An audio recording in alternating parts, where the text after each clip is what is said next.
Hey, welcome to Coffee Break. I try to do one of these and have it posted every Monday morning.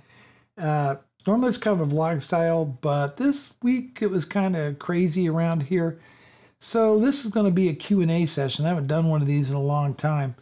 This is kind of my new setup, at least for a little while, until I redo the office and have a more permanent space for creating my YouTube videos. And we're shooting on a Canon 70D. We're using the Canon 24mm. It's the f2.8 aperture STM motor. And so let's get to these questions. And the first one comes from Aaron Dehan. And what is the distance to camera from you when you shoot the video with the 24mm lens? So I'm about 5.5 feet right here. So this is not on a crop sensor camera like the 70D. It's the equivalent of 38mm on a full frame. So it's not really going to be a super wide angle, so you have to sit back a little bit more. But it is a prime lens, which means it's a fixed focal length.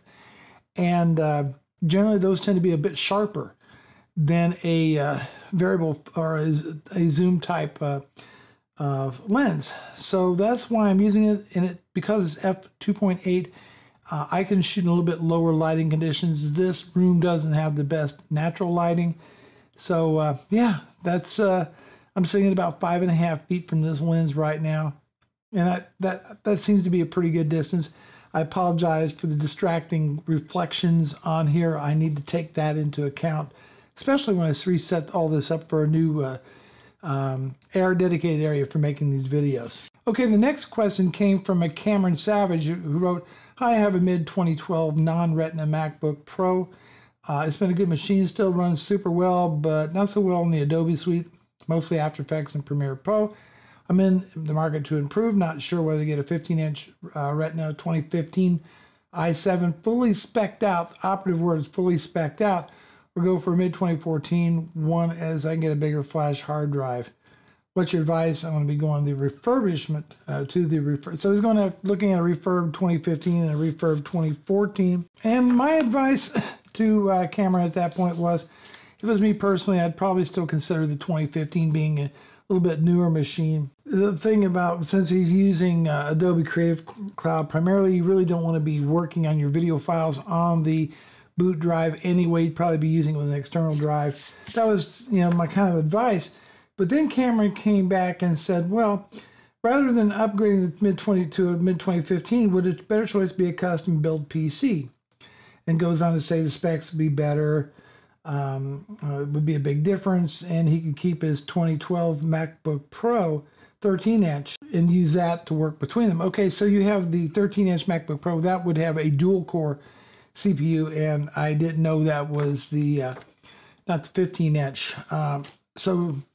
Okay, here's this. I run into this all the time, and I question this when I see it because I see other YouTubers, Sarah Dietschy, for example, is one, and others that use Premiere Pro and the Adobe Creative Suite on a Mac, particularly a MacBook. And my answer to this, first off, is if this will do the job for you, if you're not working remotely a lot and so forth, then I think a custom PC is definitely the way to go to run Adobe Creative Cloud. You're going to get more performance for the dollar, a lot more performance for the dollar. You're just going to have a better, smoother experience than you would on a MacBook Pro. Not this, especially if you're going to be dealing with things like 4K video and that kind of thing. I would say definitely go with a desktop PC for your content creation and continue to use that 2012 13-inch MacBook Pro. But this is something that's always kind of baffled me, and maybe somebody can explain it to me in a way I can understand. If you're using predominantly, your main use case is going to be Adobe Creative Cloud, why would you spend the extra money on a MacBook Pro versus something like a Dell XPS 15, something along that line? To do it, I think you're going to get much more bang for your dollar in that kind of scenario. And I know there's some people just dedicated to the Mac, and I get that and I understand that, but if it's strictly about the applications and what you're using it for, then it doesn't make a lot of sense to me to pay for the higher price for a MacBook Pro and get less performance in order to run the same application you would on a a very nice Windows PC. Maybe somebody can explain that to me someday. I'd really like to know why you do that. The next question I got is asking me about my Asus UX501 laptop. This is a 15.6-inch laptop claiming to have 4K. That's debatable. We won't get into that. Quad-core i7, 512 gigabyte SSD. Very nice computer. And I use it predominantly to either run Vegas or as a backup PC. Also, I use it as a monitor with the Canon 70D that I'm recording this on. As well, I'm actually sitting so far away from the camera with this 24mm lens that I really can't see whether I'm in focus or not. But this works out for me. The question is about the audio. How good is the audio on this laptop? I'll be honest with you, it stinks. It's got terrible sounding audio. It's not very loud, very weak in the bass. Even though it claims to have audio by Bang & Olufsen, which is a very respected name in the audio industry, I think the sound on this is not good at all. If that's one of your main criteria for a laptop, definitely. Now, as I understand it, the new model says vastly improved. Another thing this thing suffers from is coil whine. And apparently this is quite a common problem with this machine. But as far as the audio quality goes, it's usable, but it's certainly not listenable. I don't enjoy listening to the built-in speakers. I don't think they're loud enough. That works fine with headphones, though. Okay, the next question I have is from the Kirkham family. They want to know about, I did a video about, several videos about the Sony AX53 4K camcorder. And they asked me if I'm sure this camera will accept a screw-on ND filter. Now, I personally don't own one for the AX53. I intend on getting one. But I do know that the front barrel has got threads on it. And there are several for sale ND filters, specifically stating the AX53. It's a 55 millimeter thread design on that. So as far as I know, yes, they're out there for it. And I think it makes a lot of sense to explore getting an ND filter if you're going to do a lot of outside video with your camera. Okay, the next question I got is from Nolan Leffler. And Nolan writes, and this again refers back to using the AX53 for video. It says, I have this camera and tried filming a video in my office, which has a very bright LED light overhead, but the video came out dark and grainy. Do you use any additional lighting when filming your videos? Suggestions for the AX53.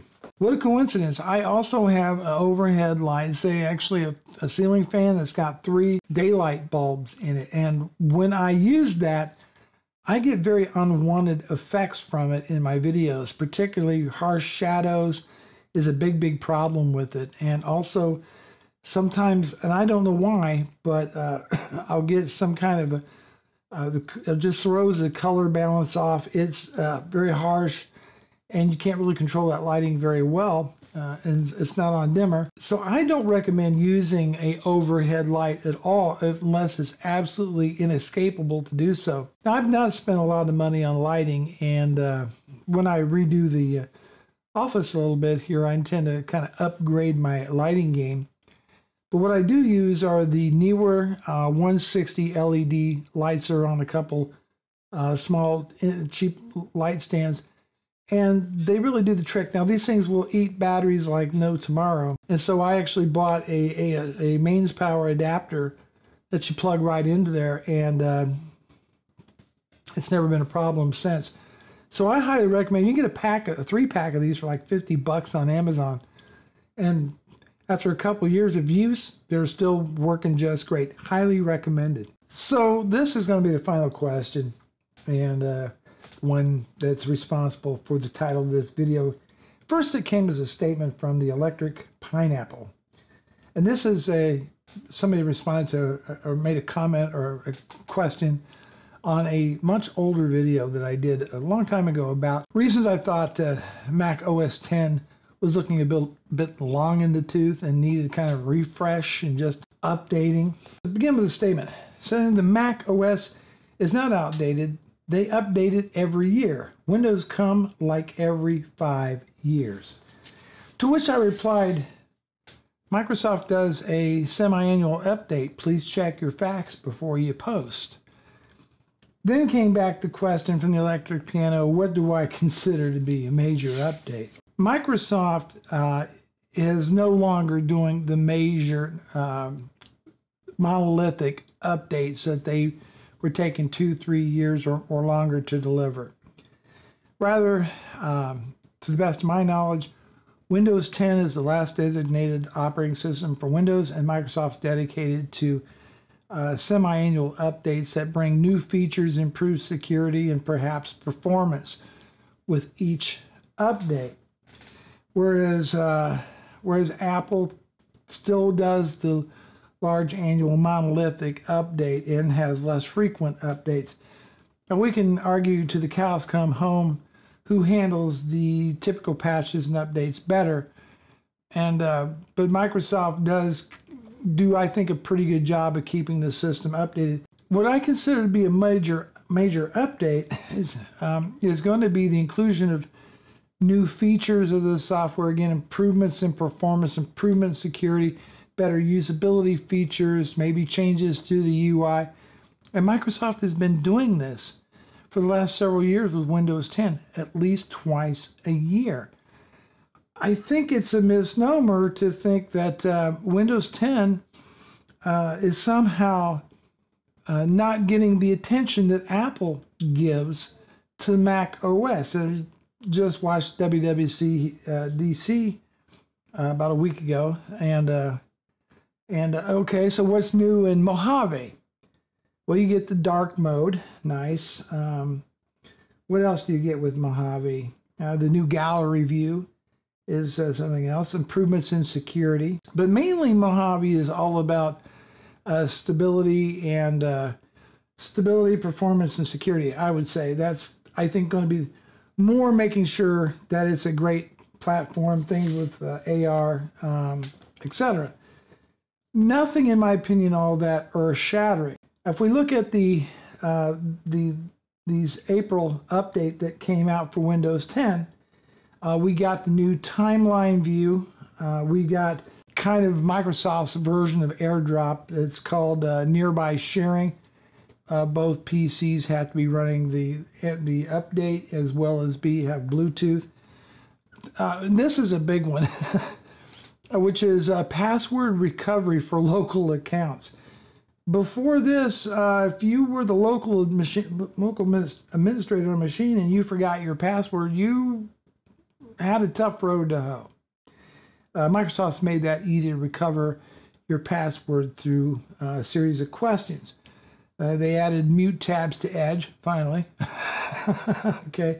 And also, another big feature, just like on my UX501, I have the integrated Intel graphics, and then I also got a with the GTX 960M discrete GPU.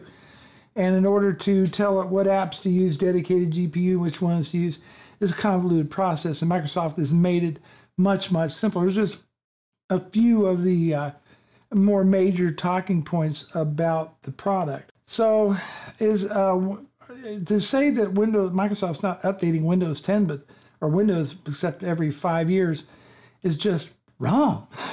You're just as wrong as can be.